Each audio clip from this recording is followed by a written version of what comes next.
ඉතින් සෑහෙන කාලෙකින් හොඳ හුස්මක් ගත්තා මම. මොකද මම දැවිල්ලා ඉන්නේ තෙත් සදාහරිත වනාන්තරයක් ඇතුළට. අපි පහුගිය දවස්වල කතා බහ කළා වනාන්තර විනාශ වුනහම මේ ජෛව ගෝලයට සිදුවන හානි පිළිබඳව මේ හානි වලින් ඇතිවන අපට ඇතිවන අහිතකර බලපෑම් මොනවද කියලා. බලන් දුවේ පුතේ මේ වනාන්තරයක් ඇතුලේ කොච්චර නිස්කලංකව සුවසේ අපිට ජීවිතේ ගත කරන්න පුළුවන්ද කියලා. මේ ගහකොලින් ලැබෙන ඔක්සිජන් වාතය සිසිලස අපිට පුළුවන් වෙයිද වායු සමීකරණයකින් ලබා ගන්න. මේ පිරිසිදු වාතය මේ සිසිලස ගන්න ඔබත් වනාන්තරයකට ඉන්නම ඕන. ජීවිතේ එක දවසක් හරි වනාන්තරගත වෙන්න. ඇයි එතකොට ඔබට තේරෙනවා වනාන්තරයක සහ අපි දැනට ජීවත් වෙන පරිසරය අතර තියෙන වෙනස මොන වගේද කියලා.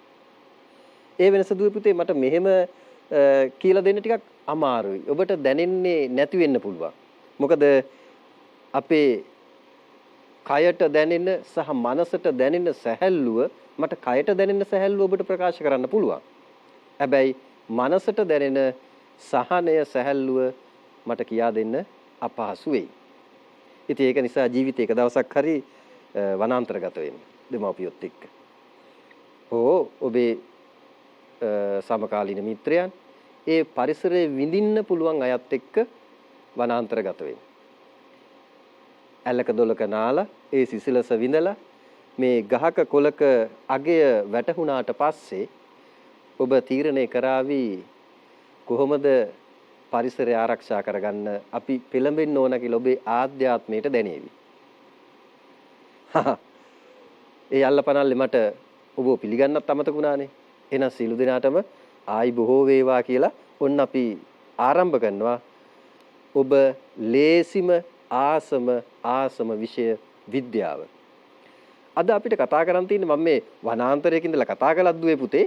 අද අපිට කතා කරන් තියෙන්නේ මේකේ අනිත් පැත්ත.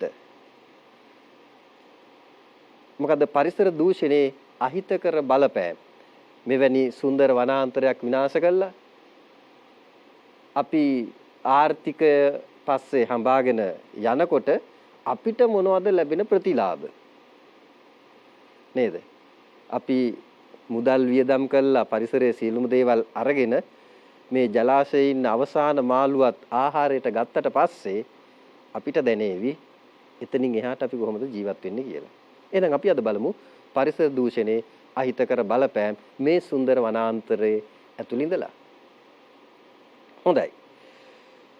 ජීවන රටා වෙනස් වීම කෙරෙහි බලපාන සාධක හා එමගින් ඇතිවන ගැටලු පිළිබඳව තමයි අපි අද කතා කරන්නේ. ජීවන රටා වෙනස් වීම කෙරෙහි බලපාන සාධක හා එමගින් ඇතිවන ගැටලු. දැන් මේ වනාන්තරය ඇතුළේ ඉඳලා මම ලබන සැහැල්ලුව නිවසේ ඉඳලා ඔබට ලබන්න කිසිසේත්ම බෑ. මේ බිත්ති හතර ඇතුළට මේ ඔබට තියෙන ආධ්‍යාත්මික සුවය අරගන්න බැරි වෙයි. ඒක නිසායි මම ඔබට කිව්වේ නැවත නැවතත් කියන්නේ වනාන්තරගත වෙන්න. හරි. එහෙනම් දැන් අපි මේ කතා කරන් තියෙන්නේ ජීවන රටාව වෙනස් වීම කෙරෙහි බලපාන සාධක හා එමගින් ඇතිවන ගැටලු. අපිට මේ ගැටලුත් එක්ක කතා කරන ඉස්සෙල්ලා පුතේ අපි බලමු ජීවන රටාව වෙනස් වීම කෙරෙහි බලපාන සාධක මොනවද කියලා. සාධක මොනවද කියලා. මේ විශාල වනාන්තරයක් විනාශ කළා නේද? මේ විශාල වනාන්තර විනාශ කළා කාර්මීකරණයට රටවල් නැඹුරු වෙනවා. එතකොට එහෙනම් කාර්මීකරණය නිසා අපට ගැටලු ඇති වෙන්න පුළුවන්. ඊළඟට නාගරීකරණය. අපි අපේ පහසුව තකා අපේ පහසුව සොයමින් අපි පහසුකම් වැඩිපුර තියෙන ප්‍රදේශවලට ගමන් කරනවා. එතකොට අන්න නාගරීකරණය පිළිබඳව අපිට කතා කරන්න පුළුවන් වෙනවා. බලමු ඒක අපිට අපේ ජීවිතයේ කොතරම් දුරට විනාශ කරනවද කියලා. ඊළඟට වාණිජමය කෘෂි කර්මාන්තය. දුපුතේ ඉස්සර තිබුණේ මේ පරිසරයත් එක්ක හිතකාමී හරි සුහද ගොවි ව්‍යාපාරයක්. ඒ අය ගොවිතැන් කරේ ඒ අයගේ සහ ඒ අවට ඉන්න පිරිසගේ භුක්තිය සඳහා පමණයි. මේ ආහාර නිෂ්පාදනය කරගන්න භෝග භවභෝග බෙදා හදාගෙන පරිහරණය කළා. මුදලක් පිළිබඳ හැඟීමක් තිබුණේ නෑ ඒ අයට. ඒ අය ඊටාම සුවසේ අවුරුදු 120 ගණන් 30 ගණන් ගත කළා මේ තාක්ෂණික ලෝකේ අපි හොයාගන්න එන්නත් වලින් ජීවත් වෙනවට වඩා කාලයක් වුන් නිරෝගීව ජීවත් වුණා. වාණිජමය කෘෂිකර්මාන්තය එතකොට එහෙනම් අපේ ජීවිතයට කෙතරම් බලපායිද? ඊළඟට දුවේ පුතේ අපි කතා කරනවා නිර්මිත වාරි මාර්ග පද්ධති. මේ වැසි වතුර ගොවිතැන් කරනවා වෙනුවට අපේ පැරණෝ ලෝකේ එකම જાතිය වැව් නිර්මාණය කරපු. වැව කියන සංකල්පය ඔස්සේ පරිසර හිතකාමී ලෙස අපි මානවයාට විතරක් නෙමෙයි දුවේ පුතේ සියලුම සිව්පාවන්ට සතුන්ට පරිහරණය කරන්න පුළුවන් ආකාරයේ වැව් පද්ධතියක් මහා වාපි කර්මාන්තයක් සුළු කර්මාන්ත එතකොට සුළු වාරි කර්මාන්ත ඒ වගේම එල්ලංගා පද්ධති මේවා ගැන අපි ඊළඟ පාඩමේදී කතා කරනවා තව සවිස්තරව. ඉතින් මේවෙන් කොහොමද මේ නිර්මාණය කරගත්තේ පරිසර හිතකාමී වාරි තාක්ෂණය. අද මොකද ඒකට වෙලා තියෙන්නේ? අපි ඒ ගැනත් කතා කරනවා. ඊළඟ දුවේ පුතේ අපි කතා කරනවා බහුල හා විවිධ ලෙස ද්‍රව්‍ය සහ ශක්තිය භාවිතා කිරීම. දැන් මේ කාර්බීකරණයත් එක්කම අපි යොමු වෙලා තියෙනවා බහුල ලෙස ශක්තිය සහ යම් ද්‍රව්‍ය භාවිතා කරන්න. මේවෙන් කොතරම් දුරට අපිට වාසිද? පරිසරයට හානිද? එහෙනම් අපේ වාසිය පරිසර හානියට සම කරන්න පුළුවන්ද? බෙදන්න පුළුවන්ද? ಗುಣ කරන්න පුළුවන්ද කියලා අපි බලමු. අඩු කරන්න පුළුවන්ද කියලාත් බලමු. හොඳයි. එහෙනම් අපි කතා කරමු දුවේ පුතේ කාර්මීකරණය පිළිබඳව. බලමු. කාර්මීකරණය ගැන දුවේ පුතේ අපි කතා කරනකොට මොකද්ද මේ කාර්මීකරණය කියලා කියන්නේ? ඔබට TV තිරේ දිස් වෙයි. මේ කාර්මීකරණයේ පුංචි පින්තූරයක්. ඊට වඩා ඔබ දැකලා ඇති. බලන්නත් පුළුවන්. එතකොට මොකද මේ වෙලා තියෙන්නේ? දුම් රොටු වලින් පිරිච්ච ලෝකයක් අපි නිර්මාණය කරගෙන තියෙනවා.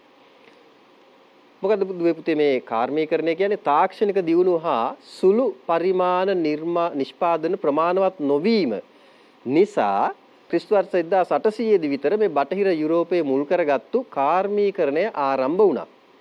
එතකොට දුවේ පුතේ මේ කාර්මීකරණය කියන්නේ එහෙනම් මේ අපිට තියෙන අවශ්‍යතා නිෂ්පාදන මදිවීම නිසා මේ නව නිෂ්පාදන ඇති කරන්න ගත්තා. මේක තමයි මෙය තමයි කාර්මීකරණයට මූලික උනේ.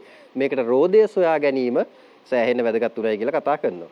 දුපිතේ ඔය පාඩම් කරන අතරතුර මේ චාලි චැප්ලින් කියලා ඉන්නවා. ඔබ සමහර විට හිතනවා ඇත්තේ ඔබ අඳුරගෙන ඇත්තේ ඔබ දැනගෙන ඇත්තේ ඔබේ වැඩිහිටියෝ දැනගෙන ඇත්තේ චැප්ලින් කියන්නේ විකටයෙක් කියලා. නෑ දුපිතේ. චැප්ලින් කියන්නේ මේ අද තත්ත්වය 1800 ගණන් වල දැක්ක ශ්‍රේෂ්ඨ සිනමාකරුවෙක්. චාලි චැප්ලින්ගේ තියෙනවා දුවේ පුතේ මේ මොඩර්න් ටයිම්ස් කියලා සිනමා කෘතියක්. පොඩ්ඩක් අරගෙන බලන්න. ඒකේ කතා කරන්නේ මේ කාර්මීකරණය වෙනකොට අද තත්ත්වය 1800 ගණන් වල දුවේ පුතේ මේ සිනමා පටය නිර්මාණය අධ්‍යක්ෂණය කරන්නේ ඔහු ඒ සිනමා පටය අධ්‍යක්ෂණය කරන දවස්වල මේ අපේ හඬ සිනමාවට ගන්න පහසුකම් තිබුණේ නැහැ. ඒ කියන්නේ මේ කැමරා පද්ධතිවල මේ ශබ්ද තරංග අවශෝෂණය කරගන්න ඒවා රෙකෝඩ් කර ඒවා පටිගත කරගන්න අවස්ථා තිබුණේ නැහැ. ඒ වගේ කාලයක දුවේ පුතේ මේ චාලි චැප්ලින් නිර්මාණය කරනවා කාර්මීකරණේ කොච්චර දුරට අපිව ඇද බැඳ තබාගෙන අපිව හිර කරගෙන අපි අපහසුතාවයට පත් කරගෙන තියෙනවාද කියලා. විභාගයට යන්න ඉස්සෙල්ලා ඔය සිනමා පටේ පොඩ්ඩක් බලන්න. ඔබට තව අත්දැකීම් ඒකෙන් ගන්න පුළුවන්. එපමණයි මේ සිනමා පටය ගැන මම කතා කරන්නේ. මොකද මේ කාර්මීකරණය හොඳ අවබෝධයක් ඒ සිනමා පටය කියවීමෙන් ඔබට ලබා ගන්න පුළුවන්.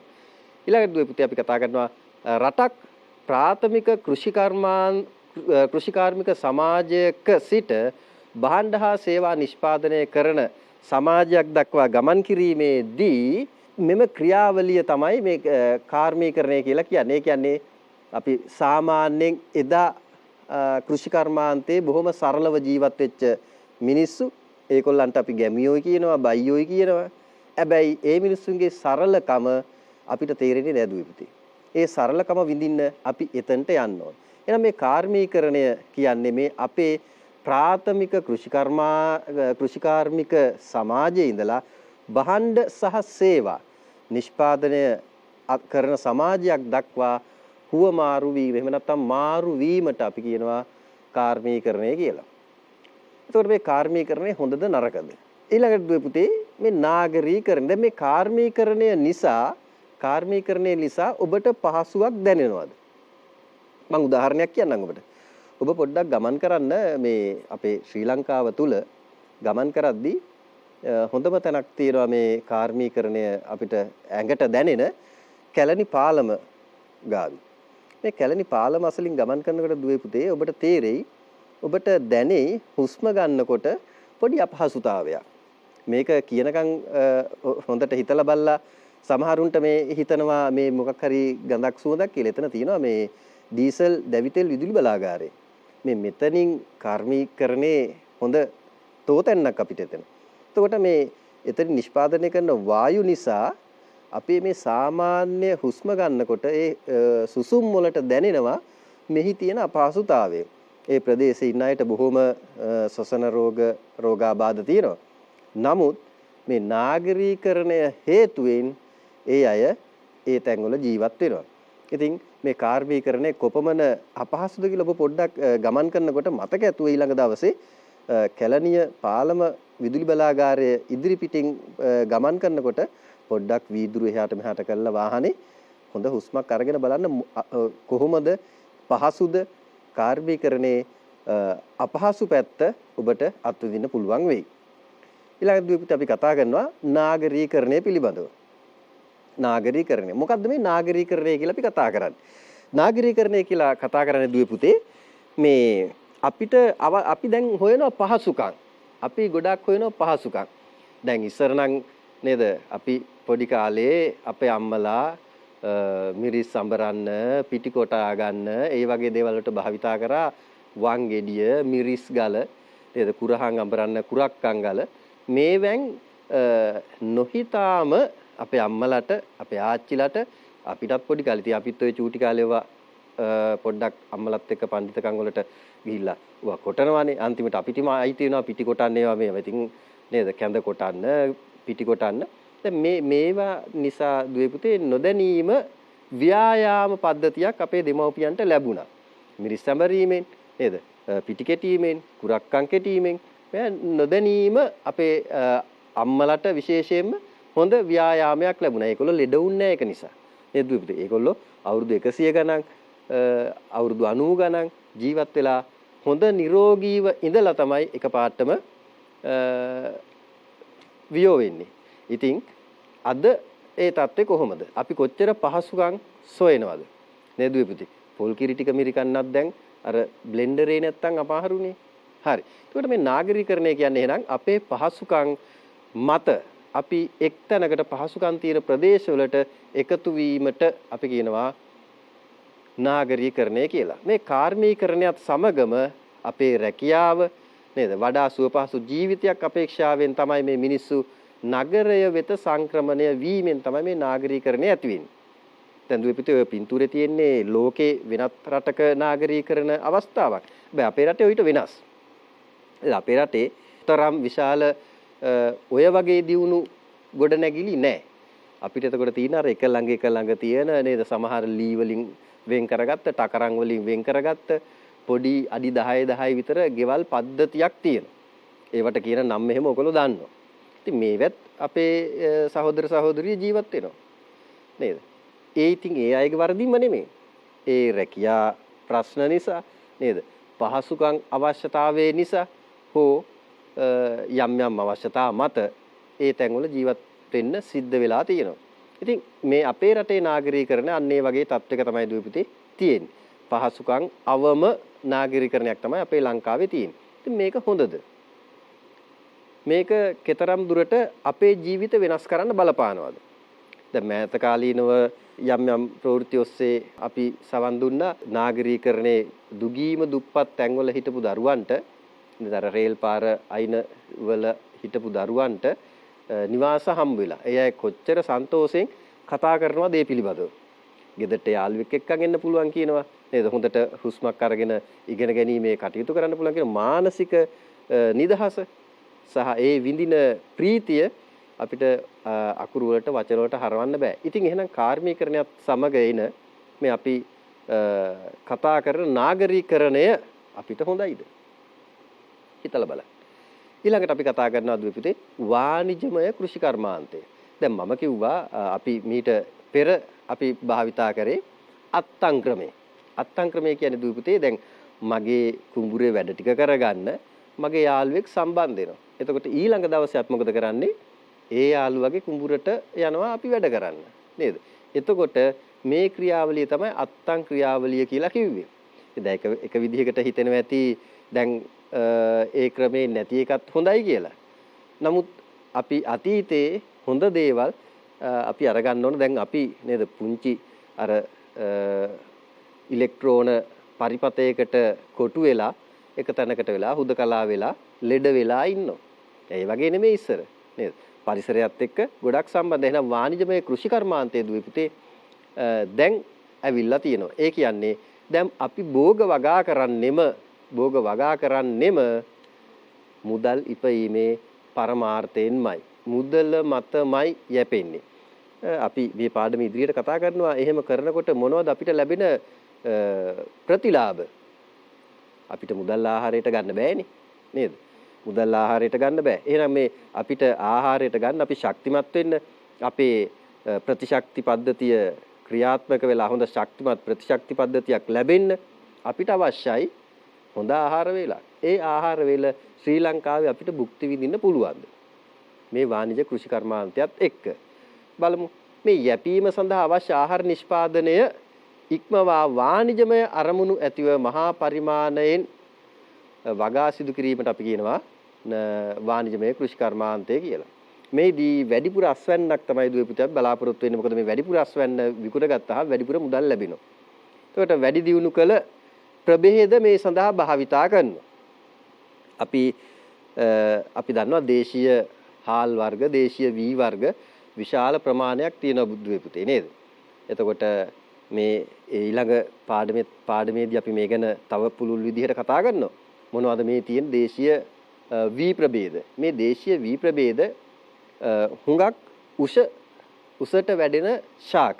ඉතින් මේවා පෙරලෙන්න බලලා මේ සුලගත් එක්ක. ඒවට දුවපිටේ මේ පච්ච පෙරුමාල් නේද? හීනටි එතකොට ඔය වගේ මේ හාල් වී වර්ග විශාල සංඛ්‍යාවක් අපිට තියෙනවා දුවපිටේ. දැන් මේවට මේ කෘත්‍රිම පොහොර දාන්න බෑ. කෘත්‍රිම පොහොර දැම්මහම ඒ ශාක මිය යනවා. එතකොට මේ ඒවා වගා කරන්නේ නැත්තේ දුවපිටේ. ඒවා වගා කරාම දැන් කුරුල් තුඩ වගේ ශාකයක් ආහාර වී වර්ගයක් ඒවා වගා කරාම අපිට අස්වැන්න අඩුයි. අපි බලාපොරොත්තු වෙන අස්වැන්න අඩුයි. ඒක ලොකු මුදලක් අපිට ලබා ගන්න බෑ. ඒක නිසා අපි වැඩි දියුණු කර ප්‍රභේද භාවිතා කරනවා. ඊළඟට මේ කෘෂි කර්මාන්තයේ මේ දැන් ඒ වගා කරනකොට දුවපිටේ අපිට මේ කෘමි උවදුරු වෙනවා. එහෙනම් අපිට භාවිතා කරන්න වෙනවා කෘෂි මර්ධනය සඳහා, පලිබෝධ මර්ධනය සඳහා කෘෂි රසායන ද්‍රව්‍ය. එහෙනම් කෘෂි රසායන ද්‍රව්‍ය අපි විශාල ප්‍රමාණයක් භාවිතා කරනවා. ඊට පස්සේ මේවා යන්ත්‍ර සූත්‍ර යොදාගෙන තමයි විශාල වශයෙන් සිදු කරන්නේ. එතකොට මේ යන්ත්‍ර සූත්‍ර යොදා ගන්නකොට දුවේ පුතේ මේවෙන් පිට කරනවා හයිඩ්‍රෝකාබන දවනවා. එහෙන් පිට වෙන වායු වර්ග මේ වායු ගෝලයට මුදා හරිනවා. එතකොට මේ වාණිජමය කෘෂි කර්මාන්තයට අපි පානගනවත් එක්කම දුවේ පුතේ අපිට එක පැත්තක් අහිමි වෙනවා, ආර්ථික පැත්ත හිමි වෙනවා. හැබැයි ආර්ථික පැත්තෙන් අපිට අහිමි වෙන පැත්ත වහ ගන්න දුවේ පුතේ ළඟා කරගන්න හම් වෙන්නේ නැහැ. ඔබට දන්නවත් දන්නෙත් නැහැ, ඔබ අහන්නත් ඇති මේ ළඟදී ලෝක ප්‍රකට ධනවතෙක් රෝගයක් හැදිලා මිය ගියා. එහිදී එයාගේ දියණිය කියනවා මට අපිට මෙච්චර සල්ලි තිබිලා අපේ තාත්තව බේර ගන්න බැරි වුණා. ඉතින් දුවේ පුතේ එහෙනම් අපිට ඒ පණිවිඩ මේ අද කාලේ ඔබට හුඟක් හොඳයි මේවා දැනගන්න. දුවේ පුතා පොඩ්ඩක් වීඩියෝ එකක් බලලිමු මේ වාණිජමය කෘෂි කර්මාන්තයේදී මොකද වෙන්නේ කියලා.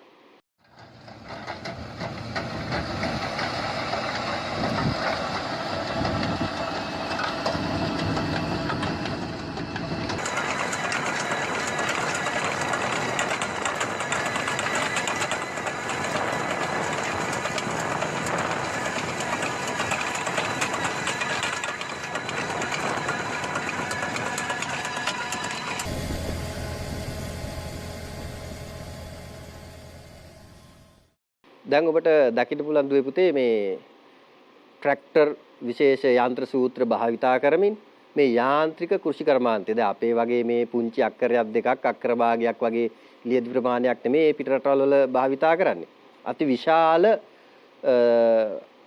බිම් තීරු අක්කර 100,000 ගණන් හෙක්ටයාර් ගණන් තමයි දුවේ පුතේ පාවිච්චි කරන්නේ. එතකොට එහිදී අපිට බලා ගන්න පුළුවන් මේවා යන්ත්‍ර සූත්‍ර මගින් කොහොමද මේ පස් පෙරලන්නේ පාත්ති දමන්නේ මේකෙන් දුවේ පුතේ අපි හොඳ දේවල් ගන්නත් ඕන. දැන් අපේ දක්ෂ දුවල පුතාලා ඉන්නවා නේද? ඒ දක්ෂ දුවල පුතාලාට පුළුවන් මේ ගෙදර අපේ තියෙන පොඩි ඉඩ ප්‍රමාණය කරන කෘෂි කර්මාන්තයටත් ඔය වගේ යන්ත්‍ර සූත්‍ර හඳුන්වලා දෙන්න. ඒකට කිසිම තහනමක් නැහැ. හැබැයි පොඩ්ඩක් උත්සාහ කරමු අපි පරිසර හිතකාමී ලෙස මේක පාවිච්චි කරන්න. කොහොමද අපිට සූර්ය ශක්තිය යොදාගෙන කරගන්නේ නේද? විකල්ප බල ශක්ති ක්‍රමයක් යොදාගෙන පරිසරයට හානියක් නොවන පරිදි කොහොමද මේ කෘෂි යන්ත්‍ර නිෂ්පාදනය කරන්නේ කියන එක අපි පොඩ්ඩක් ඉගෙන ගමු මේ ඔය නරඹන දර්ශනත් එක්ක. හොඳයි. ඊගොල්ලෝ පුතේ අපි කතා කරනවා නිර්මිත වාරි මාර්ග පද්ධති. නිර්මිත වාරි මාර්ග පද්ධති. දැන් අපේ ඉපැරැන්නෝ මේ වාරි මාර්ග නිර්මාණය කරේ දුවේ පුතේ කෘෂි කර්මාන්තය සඳහා. ඒකට වියලි කලාපවල විශාල වැව් ප්‍රමාණයක් නිර්මාණය කළා. මේවෙන් කිසිම හානියක් කිසිම කෙනෙකුට සිදුුනේ නැහැ. සිදුුනේ යහපතක්ම තමයි. හැබැයි දුවේ පුතේ අද මේ මෑත කාලීනව නිර්මාණය කරන වාරි මාර්ග පද්ධති දිහා බැලුවාම පොඩ්ඩක් බැලුවා නම් ඔබ මාධ්‍ය ඇසුරු කරා නම් අපිට දැනගන්න පුළුවන් තියෙන්නෙම අපි විශාල මුදලක් වියදම් කළා අපි හදාගෙන තියෙන්නෙම ප්‍රශ්න ගොඩක්. මෙහි ඉන්න අපිට තේරෙන්නේ නැතුණාට ඒ ප්‍රදේශයේ අවට ජීවත් වෙන බොහෝ දෙනෙක් විශාල මැසිවිලි නගන්න තරමේ සමහර වාරි මාර්ග පද්ධති මේ නව සහස්‍රකේ නව තාක්ෂණය යොදාගෙන නිර්මාණය කරපු වාරි මාර්ග පද්ධති වලට බැරි වෙලා තියෙනවා මේ පරිසර හිතකාමී ලෙස මේවා නිර්මාණය කරගන්න. මොකද ප්‍රශ්න ගොඩක් තමයි අන්තිමට ඉතුරු වෙලා තියෙන්නේ. එදා එහෙම නෙමෙයි. අපි බලමු මේ නිර්මිත වාරි මාර්ග පද්ධති මොනවා සඳහාද භාවිතා කළේ? මොනවද මේ නිර්මිත වාරි මාර්ග කියන්නේ? කෘෂිකාර්මික කටයුතු සඳහා අවශ්‍ය ජලය ලබා ගැනීමට නෙදුවේ පුතේ මිනිසා විසින් නිර්මාණය කළ වැව් පොකුණු ජලාශ ඇලවේලි උමන් මාර්ග යනාදිය තමයි අපි නිර්මිත වාරි මාර්ග පද්ධති කියලා හඳුන්වන්නේ. මිනිසා විසින් නිර්මාණය කරගත්තු වාරි මාර්ග පද්ධති. ඒකයි මම ඔබට කිව්වේ. කලාවැව සහ යෝධ ඇල පිළිබඳව ඔබ දන්නවා නේද? යෝධ ඇලේ බැම් නැම්ම ඒ කියන්නේ යෝධ ඇලේ ඉඳන් ජලය ගෙනියන වැව් දෙක දුවේ පුතේ අපි හිතනවට වඩා වෙනස් ආකාරයේ තියෙන වැව් දෙකක්.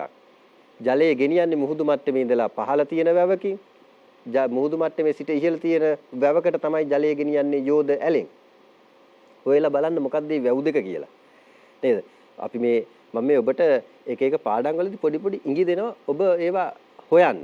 ඒවා සොයාගෙන යනකොට ඔබට තව නිර්මාණ හම්බ වෙයි. ඒවා කියවන්න. ඒවා තමයි අපේ ජීවිතයට වැදගත් වෙන්නේ. මේ පාඩම් ඔස්සේ අපි උත්සාහ කරන්නේ ඔබට අන්න ඒ වගේ දැනුමක් ලබා දෙන්න. නැතුව විභාගෙන් මේ කටපාඩම් කරගෙන ජය ගන්නම නෙමෙයි මේ ජීවිතේට මේවා බද්ධ කරගන්න. ඒකට මේ වාරි මාර්ග පද්ධති මොන වගේද? ඉතින් මේ වාරි මාර්ග අපේ ලංකාවේ දේශීය වාරි මාර්ග වලට පහුකාලීනව ලොකු සේවයක් කරපු විදේශ ජාතිකයෙක් තමයි දුවේ පුතේ ආර්.එල්. බ්‍රෝහියර්. මේ බ්‍රෝහියර් මහත්තයා සියලුම ලංකාවේ තියෙන පුංචි වැවක් තිබ්බනම් ඒ වැවත් සිතියම් ගත කළා අපේ ඔබ වෙනුවෙන් ලේඛන ගත කරලා තියෙනවා. හොයලා බලන්න. අපේ වාරි සංස්කෘතිය කියලා පොතක් එතුමාගේ තියෙනවා නේද? මහවැලි අධිකාරියේ මට මතක හැටියට ඒක ලියලා පොත පිට කරලා තියෙන්නේ. පුතේ ඔබ පොඩ්ඩක් හොයාගෙන බලන්න මේ ලංකාවේ තියෙන සියලුම වැව් පිළිබඳව එතුමා ඊටාම නිර්ලෝභීව ඊටාම අගනා ලෙස සටහන් කරලා තියෙනවා. ඒ විදේශිකයන් ගත්තහම බොහොම 14ක් දිනක් අපේ රටට ආදරය කරපු අය. ඒ එක්කෙනෙක් තමයි ආර්.එල්. බ්‍රෝහියර්. එතුමාගේ පොත්පත් ටිකක් ඔබ පරිශීලනය කරන්න.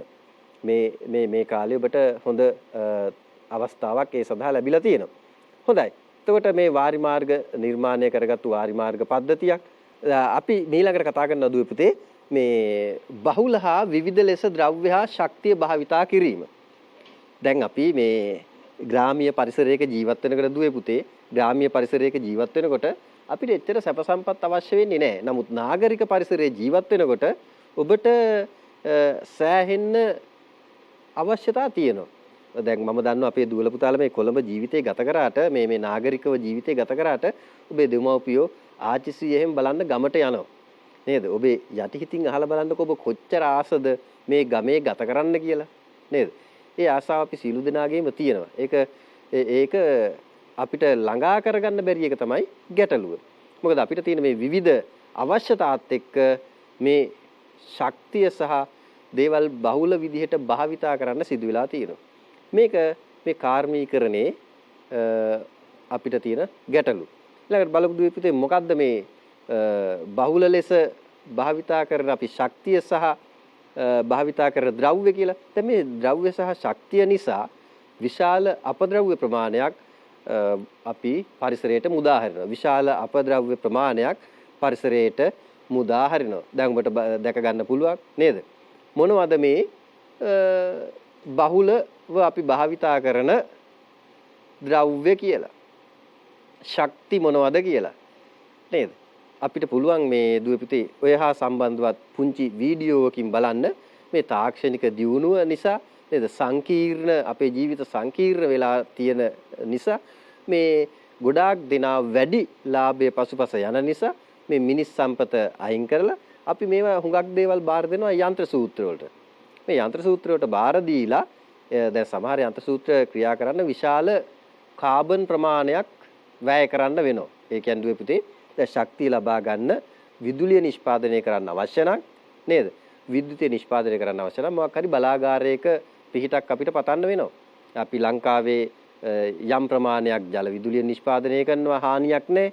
නේද? අනිත් බොහෝම ප්‍රමාණයක් ඩීසල් දැවි තෙල් විදුලි බලාගාර සහ දැන් වර්තමානයේ ගල් අඟුරු බලාගාර වලින් තමයි ලැබෙන්නේ. එතකොට බලන්න අපේ මේ පුංචි ක්‍රියාවක මේ ඔබේ නිවසේ පත්තුවන එක විදුලි බල්බයක් සඳහා අපි කොච්චර ප්‍රමාණයක් කාබන් වැය කරනවද? අන්නේ ගැන හිතලා දුවේ පුතේ ඔබ ඔබේ ජීවන චර්යාව සඳහා අවම කාබන් ප්‍රමාණයක් වැය කරන්න උත්සාහ කරන්න. අනවශ්‍ය වෙලාවට විදුලිය භාවිතා නොකරන එක නේද? දැන් සමහරු හිතන ඇති ඔය කෑ ගහන අය පරිසර හිතකාමී කියලා කතා කරන හුඟක් දෙනා දන්නේ නැතුව ඇති තමන්ගේ ජංගම දුරකථනය ආරෝපණය කරගන්න කොච්චර කාබන් ප්‍රමාණයක් වැය කරන්න වෙනවද කියලා. ඒ දුවේ පුතේ. එතකොට පුළුවන් තරම් සරල වෙනකොට සරල වෙන තරමට මේ කාබන් අපෙන් බාහිරයට විමෝචනය වෙන ප්‍රමාණය අඩුයි. අපි බලලිමු වීඩියෝ නේද? ඔබට දැක් ගන්න පුළුවන් දුවේ පුතේ මේ වාහන නිෂ්පාදනය කරන සුප්‍රකට ව්‍යාපාර ආයතනයක කර්මාන්ත ශාලාවක මේ රොබෝවරු විසින් කරන ක්‍රියාවලිය. දැන් ඔබට දකින්න පුළුවන්. මේ ක්‍රියාවලිය මිනිස් ක්‍රියාවලියක් සහ බොහෝ විට 100ට වැඩි ප්‍රතිශතයක් යන්ත්‍ර සූත්‍ර තමයි භාවිතා කරන්නේ. මෙහිදී විශාල කාබන් ප්‍රමාණයක්, විශාල බල ශක්ති ප්‍රමාණයක් වැය කරන්න අවශ්‍යයි. මේ සඳහා සමහර භාවිතා කරන මූලද්‍රව්‍ය, අමුද්‍රව්‍ය නේද පුතේ පරිසර හිතකාමී ඒවම නොවේ. මේවා තමයි අපිට කතා කරන්න තියෙන කොටස්. මේ පරිසරය සහ අපේ ජීවන රටාව වෙනස් වීම, පරිසර දූෂණයත් සමග අපේ ජීවන රටාව වෙනස් වීම කෙරෙහි බලපාන්නේ කොහොමද කියන එක. ඊට අපි බලමු ජීවන රටාව වෙනස් වීම නිසා ඇතිවන ගැටලු. දැන් ඔන්න අපි කතා කරනවා මේ ජීවන රටාව වෙනස් වීම නිසා ඇතිවන ගැටලු මොන වගේද? ඊට අපි බලමු බෝ නොවන රෝග හා ආබාධ වර්ධනය. බෝ නොවන රෝග සහ ආබාධ වර්ධනය. ඊට මොනවද මේ බෝ නොවන රෝග කියන්නේ? බෝ නොවන රෝග කියන්නේ මොනවද? මිනිසෙකුගෙන් තවත් මිනිසෙකුට සම්ප්‍රේෂණය නොවන රෝගවලට අපි කියනවා බෝ නොවන රෝග කියලා. මිනිසුකින් තවත් මිනිසෙකුට සම්ප්‍රේෂණය නොවන රෝගවලට කියනවා බෝ නොවන රෝග කියලා. ඒතර මොනවද මේ බෝ නොවන රෝග? බලමු දුපුතේ. පිළිකා නේද? ඊළඟට දියවැඩියාව. ඊළඟට ගත්තාම පෙනහැලි රෝග. මම ওই රෝග කීපයක් පමණයි ගත්තේ. ඔබ පෙළ පොතේ තියෙන රෝගවලින්. එතකොට මෙන්න මේ පිළිකා, දියවැඩියාව, පෙනහැලි රෝග කියන ඒවා අපිට තව කෙනෙක්ගෙන් බෝ වෙන රෝග නෙමෙයි. නැත්නම් මිට හෘද රෝගත් ඒ වගේ. තව කෙනෙක්ගෙන් බෝ වෙන රෝග නොවේ. ඒවට තමයි අපි කියන්නේ බෝ නොවන රෝග. එහෙනම් මේ අපේ ජීවන රටාව වෙනස් වීම නිසා ඇතිවන ගැටලු ඔන්න රෝග ගොඩක් අපිට හම්බ වෙනවා. දැන් තේරුණා නේද දුවේ පුතේ? අපේ ගමේ ඉඳන් නගරෙට එනකොට අපේ පහසුව එක පැත්තකින් අපි බලනකොට අපේ අනිත් පැත්තේ අපිට ලැබිලා තියෙන දායාද මොනවද කියලා. පිළිකා, දියවැඩියා, පෙනහළු රෝග. ඊළඟට දුවේ පුතේ මේ බෝ නොවන රෝග ඇතිවීමට ප්‍රධාන හේතු මොනවද? මෙන්න තියෙනවා දුම්කොළ හා මද්යසාර අධික ලෙස භාවිතය. දුම්කොළ සහ මද්යසාර අධික ලෙස භාවිතා කරනකොට මේ බෝ නොවන රෝග අපි ඉස්සෙල්ලා කතා කරපු රෝග ඇති වෙන ප්‍රධාන හේතුවක් වෙනවා. ඊළඟට වැරදි ආහාර පුරුදු. මොනවද මේ වැරදි ආහාර පුරුදු කියන්නේ? අපි ඒවා දැන් සාමාන්‍ය ආහාර රටාවකට වඩා වෙනස් ආහාර රටා අපේ දුවල පුතාලා නම් මේ වැරදි ආහාර රටාව කියන්නේ පුරුදු කියන්නේ මොනවද කියලා දන්නේ නැතුව ඇති. මොකද ඒකොල්ලෝ වැරදි ආහාර රටාවකම පුරුකක් විදිහට තමයි ගමන් කරන්නේ බොහෝ තැන්වල. හැබැයි අතර වෙනස් අපේ දුවල පුතාලා ඉන්නෝ නේද? වෙනස් දුවල පුතාලා ඉන්නෝ. දේශීය ආහාර අනුභව කරමින් තමන්ගේ ශරීරය සෞඛ්‍ය රැකගන්න, ඒ වගේම රටට, දයට ආදරය කරන දුවල පුතාලා විශාල සංඛ්‍යාවක් ඒ අතර ඉන්නවා. ඉතින් අනිත් අය පොඩ්ඩක් හොයලා බලන්න මොනවද මේ වැරදි ආහාර පුරුදු මොනවද, නිවැරදි ආහාර මොනවද කියලා. ඊට ව්‍යායාම මදකම. දුපුතේ අපි පහසුකම්ම සොයාගෙන ගිහිල්ලා පහසුකම්ම සොයාගෙන ඇවිල්ලා අපිට කිසිම ව්‍යායාමයක් දැන් ශරීරයට ලැබෙන්නේ නැහැ. ඒක නිසා අපි තව මුදලක් වැය කළා අර ව්‍යායාම කරන උපකරණයක් ගේනවා. ගිනහල්ලා ඉතින් මුල් දවස් දෙක තුනේ මුල් සතියේ මුල් මාසෙ විතර කාලසටහනකට අනුව ව්‍යායාම ටික කරනවා. ඊළඟට දුවේ පුතේ නේද මම මේ කියනේව කොල්ලන් ගෙදරත් සිද්ධ වෙනවා ඇති. දැන් බලන්නකෝ අවුරුද්දක් දෙකක් ගියාම මේ ව්‍යායාම කරන උපකරණය කොහෙද තියෙන්නේ කියලා. නේද? ඒකට ව්‍යායාම නැතුව මලකඩ කාලා. ලෝහ මලින වෙලා. නේද දුවේ පුතේ? ඉතින් ඒක නිසා මේ ව්‍යායාම ශරීරයට අවශ්‍යයි. ඒක නිසා මේ බෝ නොවන රෝග ඇතිවීමට ප්‍රධාන මේ හේතු කාරණා ටික අපි නැති කරගන්න ඕන. ඔබ දන්නවද දන්නේ මේ පාසල් ශිෂ්‍ය ශිෂ්‍යාවන්ගෙන් 60% මේ බෝ නොවන රෝගවලට ගොදුරු වෙලාය කියලා සඳහන් කරනවා සෞඛ්‍යංශය. 60%. කියන්නේ ඔබේ පාසලේ ශිෂ්‍යයන් 1000ක් හිටියොත් දුපුතේ 600කට මේ බෝ නොවන රෝග අවදානමක් තියෙනවා. ඒක නිසා මේ ප්‍රධාන හේතු මෙන්න මේ අපි කතා කරන හේතු නේද? දුම්කොළ සහ මද්යසාර අධික ලෙස භාවිතය. ඔබ එහෙම නොකලට භාවිතා කරන අය ගාව ඉන්න පුළුවන්. වැරදි ආහාර පුරුදු. ඒක නම් ඔබ කරන්නෙම වැරදි ආහාර පුරුදු. ඊට පස්සේ ව්‍යායාම මදකම. දැන් ක්‍රීඩාවට අපිට දුවේ පුතෙක් හොයාගන්න ගියාම හරි අපහසුතාවයකට පත් වෙන මේ දවස්වල නම් ක්‍රීඩා කරන්න අවස්ථාව නෑනේ, එකතු වෙලා කරන ක්‍රීඩා නේද? හරි. ඊළඟට මේ බෝ නොවන රෝග වර්තමාන ශ්‍රී ලංකාවේ ප්‍රධාන ගැටලුවක් කියලා මම ඔබට සඳහන් කරා. ශ්‍රී ලංකාවේ සිදුවන මරණ වලින් දුවේ පුතේ ඔන්න බලන්න 60% පමණ සිද්ධ වෙන්නේ බෝ නොවන රෝග නිසා. එහෙනම් බෝ නොවන රෝග නිසා තමයි 60% ශ්‍රී ලංකාවේ මරණ සිදු වෙන්නේ. මම නෙමෙයි කියන්නේ. මේ කියන්නේ සෞඛ්‍යංශ. ඒ දුවේ පුතේ සෞඛ්‍යංශ කියන වාර්තා තමයි මේ තියෙන්නේ. ඊළඟට බලමු ලෝක සෞඛ්‍ය සංවිධානය මොකක්ද කියන්නේ කියලා. ලෝක සෞඛ්‍ය සංවිධානයේ දත්තවලට අනුව දුවේ පුතේ වාර්ෂිකව මිලියන 38ක් මිය යනවා. වාර්ෂිකව මිලියන 38ක් ජනතාව මිය යනවා මොනවද මේ බෝ නොවන රෝග නිසා. බෝ නොවන රෝග නිසා. හොඳයි. එහෙනම් අපි දැන් බලමු දුවේ පුතේ මේ මොනවද අපිට ලැබුණු දායාද කියලා. මේ වෙච්ච හානියෙන් නාගරීකරණය, කාර්මීකරණය නේද, වාණිජමය කෘෂි කර්මාන්තය, එතකොට ශක්තිය සහ වෙනත් උපකරණ අධිභාවිතය, මේවා නිසා අපිට ලැබුණු දේවල් ඔන්න දැන් අපි කතා කරනවා. බලමු. නිදන්ගත වකුගඩු රෝගය. මොකද මේ නිදංගත වකුගඩු රෝගය කියලා කියන්නේත් අපි කියලා බලමු. ශ්‍රී ලංකාවේ කෘෂි කාර්මික ප්‍රදේශ ආශ්‍රිතව පවතින කෙටි කාලයක් තුල වකුගඩු අකරණීය වීමේ ක්‍රියාවලියට අපි කියනවා නිදංගත වකුගඩු රෝගය කියලා. මේ වකුගඩු අකරණීය වීම කියන්නේ මොකද්ද? දුවේ පුතේ අපි කතා කරා මේට ඉස්සෙල්ලා පාඩමකින් ඔබට මතක ඇති බහිස්ත්‍රාවී පද්ධතිය. අපි මානව දේහ ක්‍රියාවලියේ පාඩමේ මේ අත්‍යවශ්‍ය පද්ධති කීපයක් ගැන කතා කළා. මේ පාඩමේ ප්‍රශ්න දුවේ පුතේ අන්නේ පද්ධති ආශ්‍රිතව ඒ පාඩමේ ප්‍රශ්නත් එක තැන එන්න පුළුවන්.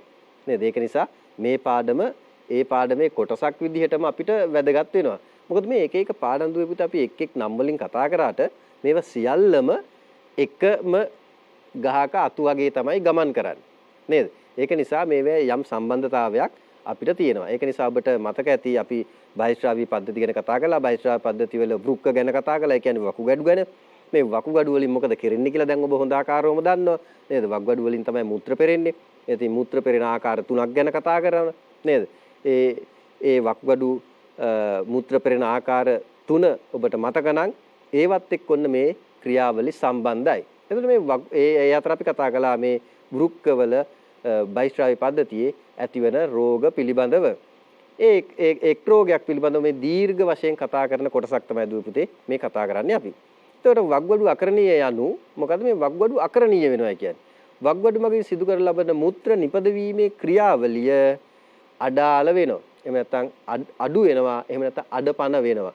මේ තත්වයට තමයි අපි කියන්නේ වකුගඩු අකරණීය වෙනවයි කියලා. වකුගඩු අකරණීය වෙන ආකාර දෙකක් තියෙනවා දුපිටි. මේ ඒ දෙකක් තියෙනවා කියන්නේ මෙහෙමයි. දැන් මේවා කොටස් විදිහට සිද්ධ වෙනවා නෙමෙයි. මේ සිද්ධ වෙන ක්‍රියාවලිය අපි අධ්‍යයනයේ පහසුව සඳහා මේ කොටස් වලට බෙද ඉගෙන ගන්නවා. මේ ආකාරය වෙන්න පුළුවන්, මේ ආකාරය වෙන්න පුළුවන් කියලා. නැතුව වකුගඩුව හරියට හිතලා බලලා මේවා කරනවා නොවේ. බලමු මොනවද මේ ආකාර දෙක කියලා.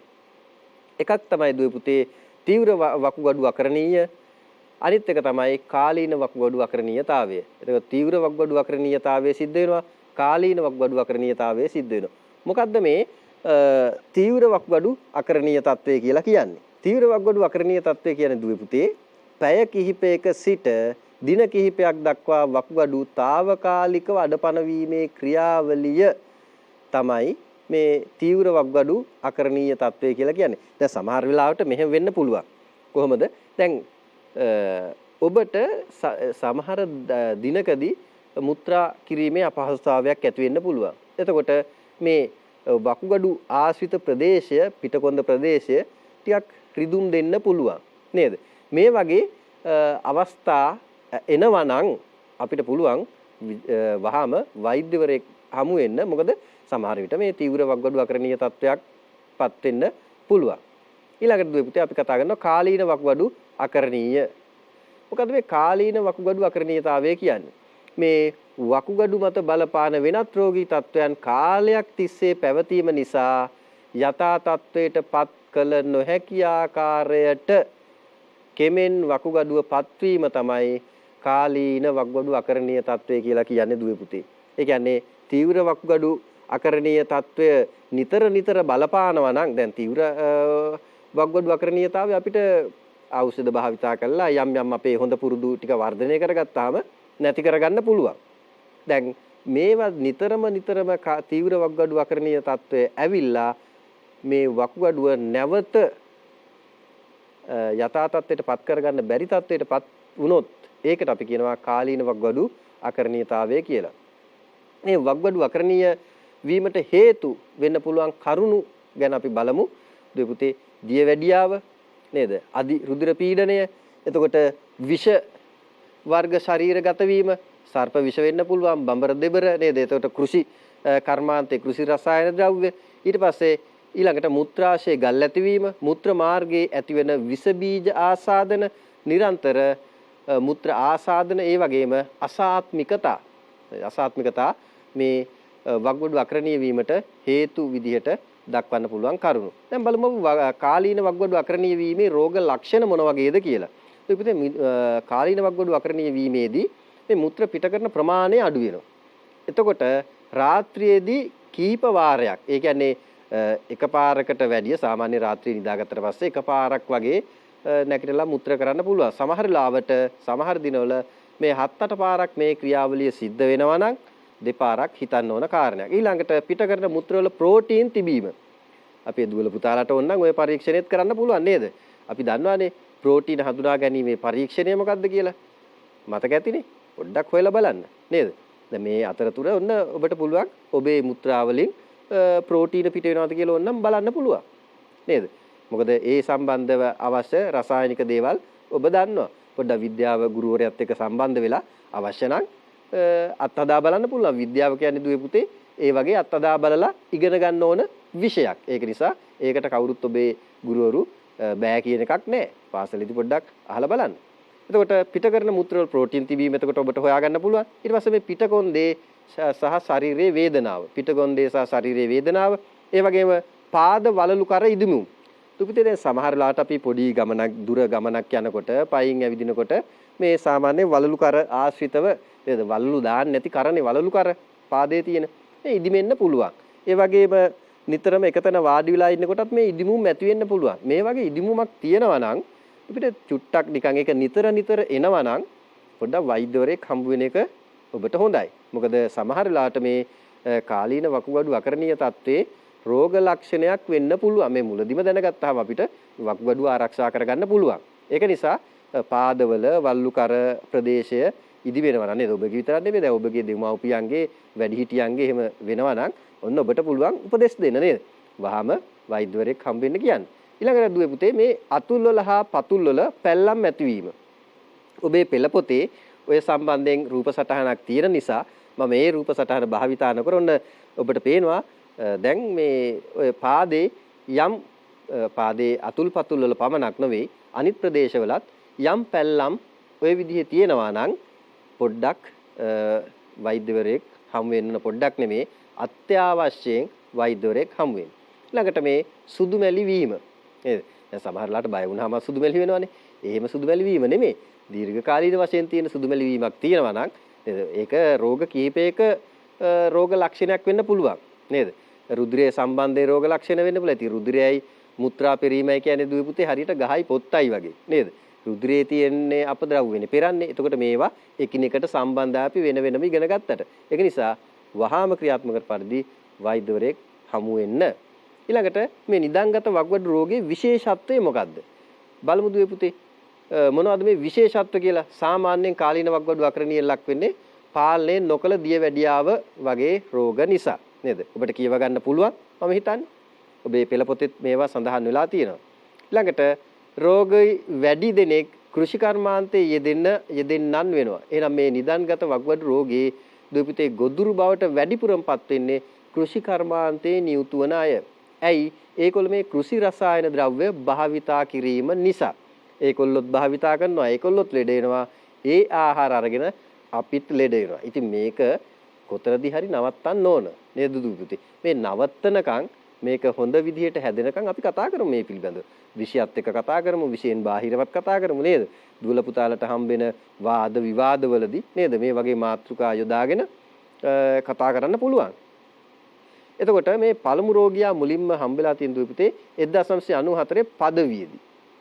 මේ පදවිය කියන්නේ දුවේ පුතේ ගොවි ජනපද ව්‍යාපාර. එතකොට ඒ කාලේ ගොවි ජනපද ව්‍යාපාර ඇති කරා මේ වැව් සම්බන්ධ කරගෙන ඉතින් මේ ඒ ආරම්භ කරපු ගොවි ජනපදයක් තමයි පදවි ගොවි ජනපදය. එතකොට මේ පදවි ගොවි ජනපදයෙන් තමයි ඔන්න පළමු රෝගියා හම්බෙලා තියෙන්නේ නිදන්ගත වකුගඩු රෝගේ. ඉතින් මේ මුල් කාලේ හිතලා තියෙනවා අවුරුදු 50 60 අතර අයට තමයි මේ වකුගඩු රෝගේ හැදෙන්නේ. ඒක නිසා තරුණ අයට ඒක ප්‍රශ්නයක් නැහැ කියලා. නමුත් දුපිතේ දැන් හොයාගෙන තියෙනවා මේකට වයස් සීමාවක් නැහැ. අවුරුදු 25 30 අයටත් හැදෙනවා. ඊට වඩා අඩු අයටත් මේක හැදෙන්න පුළුවන්. සමහර විට ඔය අපි ඉදිරියේදී කතා කරන ආහාර වර්ග ක්‍රියාවලි භාවිතා කරොත් ඒ රෝග ලක්ෂණ පමා වෙලා මතුවෙන නිසා දුවේ පුතේ දීර්ඝ කාලයක ඉඳලා අපිට මේ හරියටම මේ රෝගේ කුමක්ද කියලා හොයාගන්න බෑ. ඒක නිසා දැනගන්නකොට රෝගය නිශ්චිත කළා නේද? රෝහල් වලට ගිහිල්ලා රෝග විනිශ්චය කළා එනකොට 140ක් 60ක් ප්‍රමාණය වකුගඩු මේ දුර්වල වෙලා අවසానයි, අක්‍රිය වෙලා අවසానයි. එතකොට සමහරලාට ගොඩ ගන්න අපහසුයි. ඒක නිසා ඔබ මේ ඉගෙන ගන්න පාඩම හොඳට ඉගෙනගෙන ඔබේ ඥාති මිතුරන්ට ඥාති හිත මිතුරන්ට මේ වගේ රෝග ලක්ෂණ තියෙනවා නම් වහාම පුංචි උපදේශයක් දෙන්න නේද? ඕනනම් එකගෙන යන්න. හොඳ වෛද්‍යවරයෙක් ගාවට ගිහිල්ලා නේද? ඔබටත් හොඳයිනේ. එතකොට විෂයත් එක්ක මේවත් කරන්න. හරි. ඊළඟට රෝගී වන්නන් වැඩි බහුතරයක් දුවේ පුතේ කටින ජලය කියන්නේ කිවුල් ජලය පරිභෝජනය කරන්න. කිවුල් ජලය පරිභෝජනය කරන අය තමයි මේ රෝගයට වැඩිපුරම මුහුණ දෙනවයි කියලා කියන්නේ. ඊළඟට දුවේ පුතේ අපි කතා කරනවා නිදන්ගත වක්ගඩු රෝගය ඇති කිරීමට හේතු ලෙස හඳුනාගෙන ඇති කරුණු මොනවද? මොනවද මේ හඳුනාගෙන තියෙන කරුණු? මත්පැන් වර්ග පානය කිරීම නේද? කෘෂි රසායන ද්‍රව්‍ය ශරීරගත වීම, බැරලෝහ වර්ග. ඒ කියන්නේ කැඩ්මියම්, ආසනික් වගේ බැරලෝහ වර්ග ශරීරගත වීම. පාලනයකින් තොරව ඖෂධ භාවිතය. ඊළඟට ෆ්ලෝරයිඩ් සහිත ජලය පානය කිරීම, නීල හරිත ඇල්ගී මගින් මුදා හරින විෂ ශරීරගත වීම, අධික විජලනය. මේ නීල හරිත ඇල්ගී ගැන කතා කරනකොට දුවල පුතාලට මතක ඇති පෙර පාඩමේ අපි ඉගෙන ගත්තා සුපෝෂණ තත්වය නේද? සුපෝෂණ තත්වයේදී මොකද වෙන්නේ? මේ නීල හරිත ඇල්ගී වැඩෙනවා. ඒකොල්ලෝ වායුවක් අවශ්‍ය නැතුව නිර්වායුව ශ්වසනය කළා මෙන්න මේ අපවායු වර්ග මුදා හරිනවා. මේවා ජලයත් එක්ක මිශ්‍ර වෙලා අපිට එනකොට දුවේ පුතේ භාවිතා කරනකොට හුඟක් අපි මේ රෝගී තත්වයන්ට ගොදුරු වෙනවා. අධික ලෙස විජලනය කියන්නේ අපි ජලය පරිභෝජනය නොකර ඉන්නකොට නේද? නිකන් හම්බෙන පිරිසුදු ජලය අවශ්‍ය සාමාන්‍ය පුද්ගලයෙකුට දිනකට ලිටර 5ක් පමණ දුපුතේ මේක හොඳින් පානය කරන්න. හිතලා බලලා පානය කරන්න මේ ඔබේ වක්ගඩු නිරෝගීව පවත්වා ගන්න. ඊළඟට දුවේ පුතේ නිදන්ගත වක්ගඩු රෝගයේ මිදීමට ගත හැකි ක්‍රියාමාර්ග ඔන්න අපි කතා කරනවා. ඔබට රූප වාහිනී තිරේ දකින්නත් පුළුවන්. ඒ වගේම ඔබේ පෙළ පොතේ මේවා සටහන් වෙලා තියෙනවා. බලන්න කෘෂි රසායන ද්‍රව්‍ය භාවිතය හා ඒවාට යෙදු ආහාර ද්‍රව්‍ය ගැනීමෙන් නේද? ගැනීමෙන් වැළකුණොත් ඔන්න අපිට පුළුවන් නිදන්ගත වක්ගඩු රෝගයෙන් මිදෙන්න. ඒ කියන්නේ කෘෂි රසායන දාලා නැති ආහාර පරිභෝජනය කළොත් ඔන්න අපිට පුළුවන් මේ නිදන්ගත වක්ගඩු රෝගයෙන් මිදෙන්න. බලන්නකො දුපුත අපිට එහෙම කරන්න පුළුවන්ද කියලා නේද? අද වෙළඳ පොලෙන් මොන පළතුරු ගත්තත් කෘෂි රසායන ද්‍රව්‍ය භාවිතා කළා. ඉතින් දුපුතේ මේ ගැන ඔබ හිතන්න, ඔබේ වැඩිහිටියන්ටත් හිතන්න කියා දෙන්න.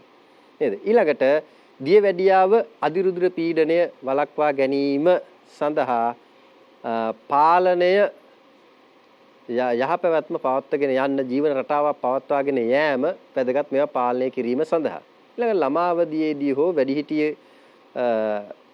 කාලයේදී ඇතිවෙන මුත්‍ර ආසාදන අවම කර ගැනීම. මේකට දුවේ පුතේ හොඳ සෞඛ්‍ය පුරුදු ඇති කර ගන්න ඕන.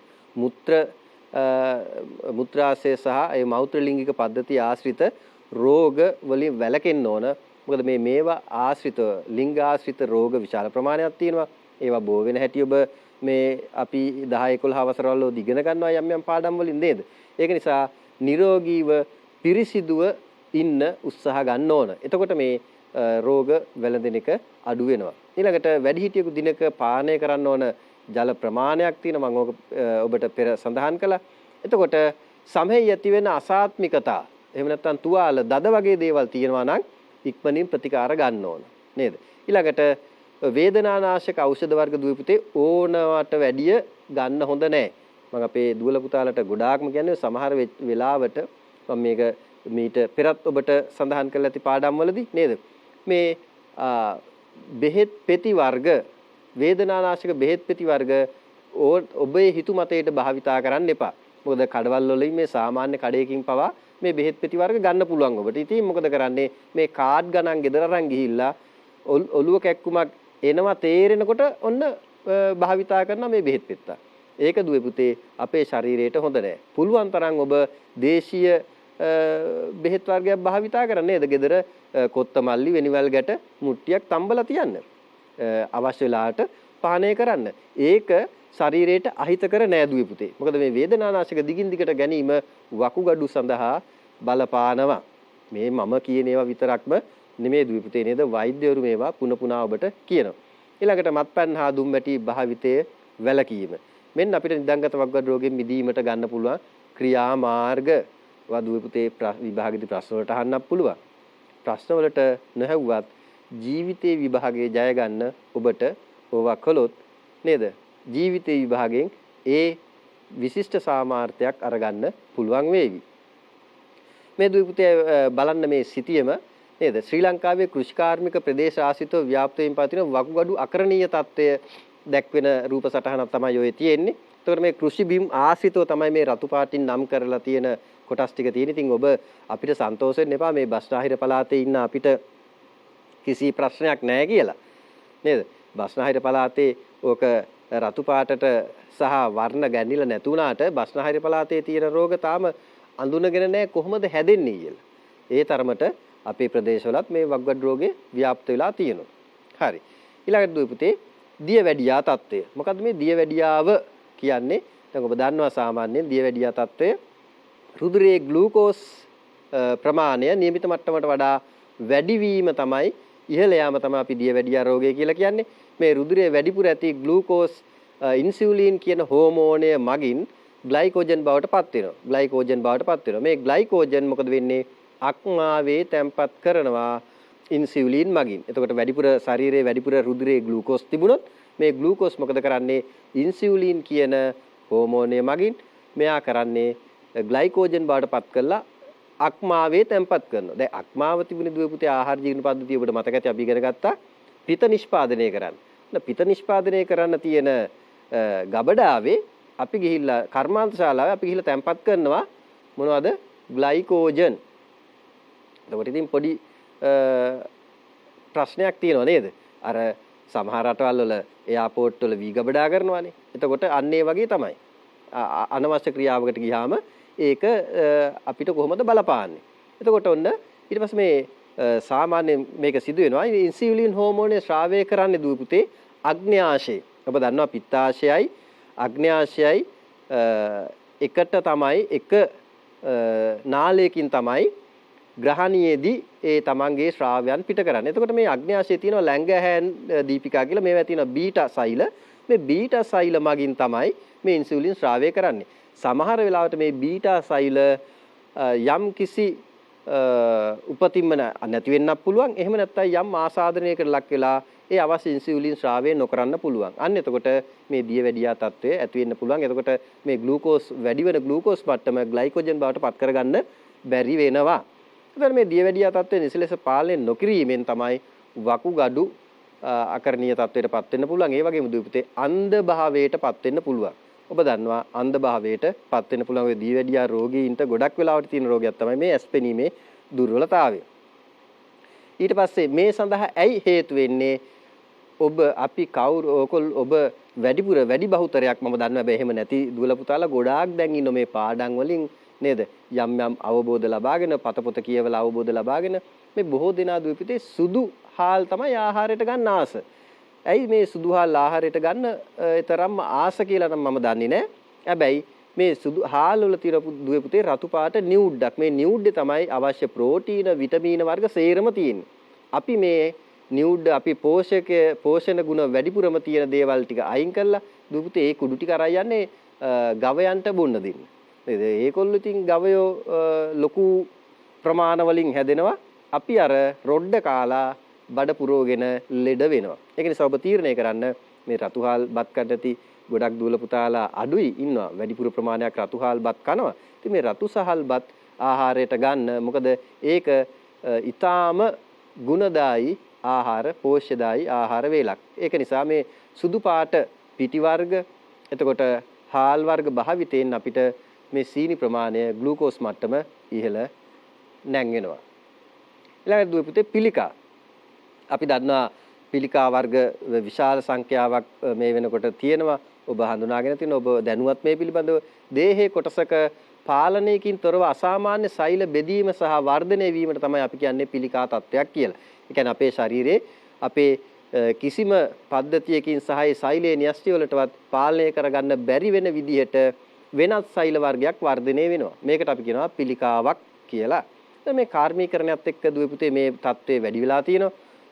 මේ ළඟදී වාර්තාවකදී මට දැනගන්න ලැබුණා දිනකට ජාතික පිළිකා රෝහලට නැත්නම් අපේක්ෂා රෝහලේ අලුතෙන් පිළිකා රෝගීන් 72ක් දිනකට ලියාපදිංචි වෙනවයි කියලා.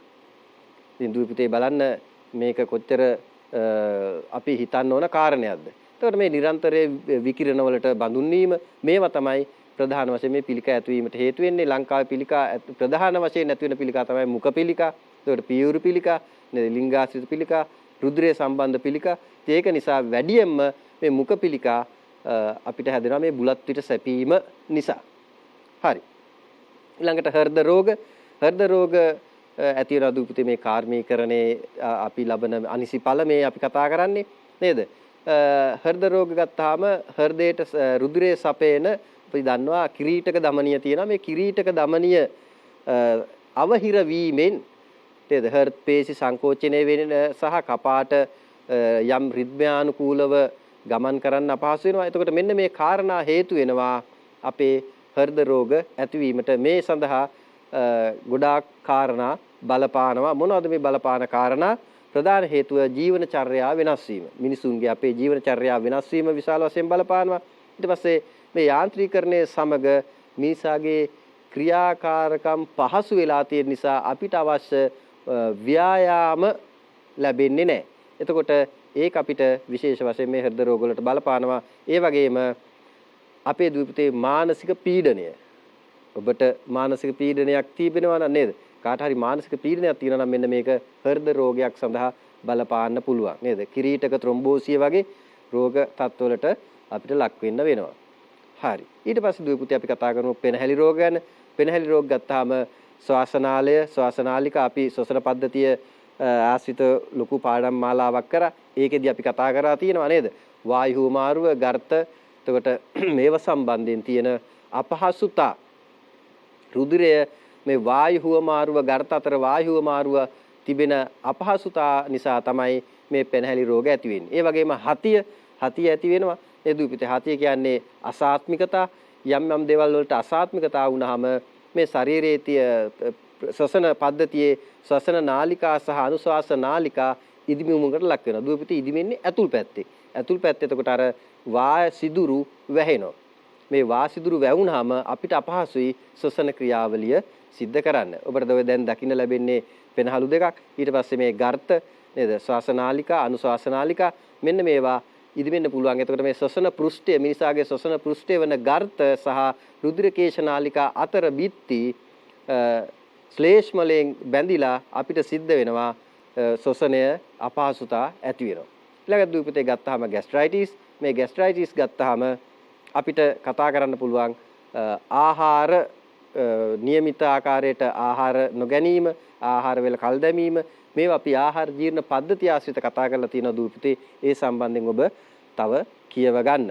ඊළඟට ඇසේ සුද ඇතිවීම මම කතා කළා වේලාසන නේද? මේ අක්ෂි කාචය ගත්තාම අක්ෂි කාචයේ ප්‍රෝටීන වල ස්වභාවය වෙනස් වීම නිසා ඇසේ සුද ඇති වෙනවා. මේවා සියලුම දේවල් දුපිතේ මේ විකිරණ වලට භාජනය වීම, විකිරණ ඇති වෙන්නේ කොහොමද කියලා දැන් අපි ගිය පාඩමෙන් කතා කළා නේද?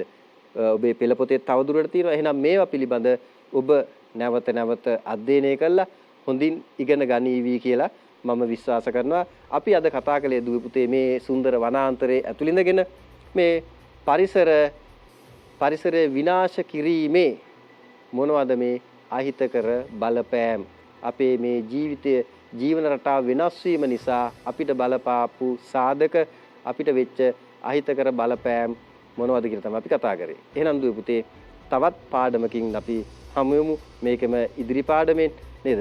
අපි එහිදී කතා කරනවා තිරසාර කෘෂි කර්මාන්තයක් ගැන. ඒ සම්බන්ධයෙන් කතා කරන්න අපි එකතු වෙමු. එහෙනම් සියලු දෙනාටම ආයුබෝවන්.